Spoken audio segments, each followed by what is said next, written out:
Dead ends and misorders, 4 shapes every chain break takes, and how to name one in the moment. Across the chains coaches build, breaks fall into a handful of repeating shapes.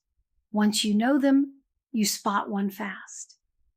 Instead of spending a session wondering why a tool that usually works suddenly isn't working today, or quietly concluding the client isn't ready or isn't willing to engage, there's a short list of break types, and the first move is always diagnosis, not repair. You name what kind of break it is before you decide what to do about it. 4 shapes, missing input. The client stalls because the tool consumes something that hasn't been produced yet. The client isn't resistant. They literally don't have the material the tool is asking for. Misorder. The client has the output of a later stage, but not what the current stage requires. They're actually ahead of the chain, not behind it. The sequence got it backwards. Redundancy. The client already completed this work between sessions or in a previous engagement, and the tool has nothing new to produce. Running it wastes a session. Overlength. The chain outlasts the developmental arc.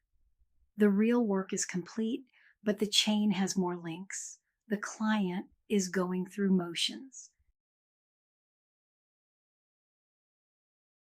Missing input is the most common break, and it's the one most often misread. Picture a planning tool that stalls because the client never set the goal. The planning work is supposed to refine. The planning tool consumes a direction. There's no direction. The client sits with the worksheet, tries to engage, and produces nothing. Not because they're avoidant, but because the input literally isn't there. The symptom looks like disengagement, like the client isn't bought in, maybe isn't ready for this work yet. The cause is in the chain.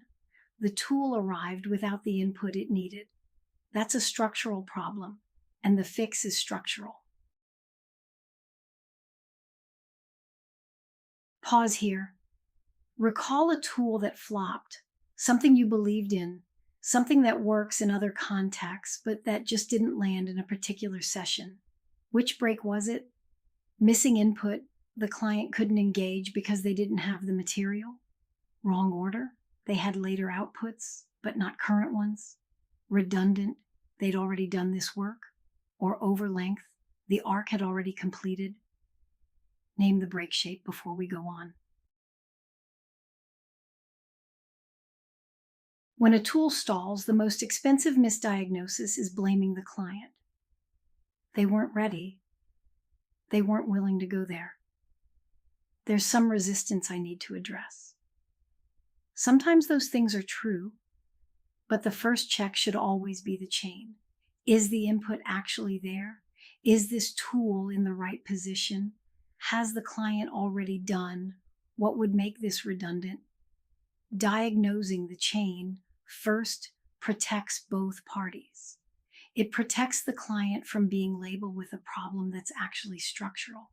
And it protects you from a misread you'll repeat in future engagements with different clients. Overlength gets less attention than the others, but it's a real break with its own signature. A chain that outlasts the developmental arc creates fatigue rather than confusion. The client's goal is settled, their direction is clear, they're ready to move. And the chain has 2 more links. The work starts to feel obligatory rather than generative.